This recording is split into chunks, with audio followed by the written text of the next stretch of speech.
పండాహ అన్న శబ్దంలోంచి పండితుడు అన్న మాట వచ్చింది. పండా అని ఎవరిని పిలుస్తారంటే, ఏ వ్యక్తికి, ఏ భక్తుడికి భగవంతుని యొక్క నిర్హేతుకమైన కృప ప్రసరించిన కారణము చేత ఆయన భక్తి ఫలస్వరూపమును పొందితే మాయా అనబడేటటువంటి తెర తొలగి జీవబ్రహ్మైక్య సిద్ధి కలిగి భగవంతునికి సంబంధించినటువంటి జ్ఞానమును పరిపూర్ణముగా పొందుతాడో అటువంటి వాణ్ణి పండితుడని పిలుస్తారు లోకంలో.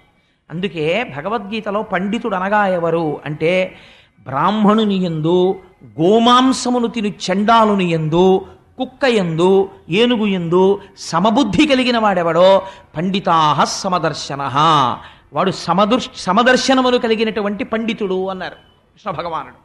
అందుచేత అటువంటి స్థితి పండితుడికి ఉంటుంది. కాబట్టి ఇటువంటి పండితుడు ఎలా తయారు కాగలడు అంటే, అది ఈశ్వరానుగ్రహం ఉన్నవాడు మాత్రమే కాగలడు.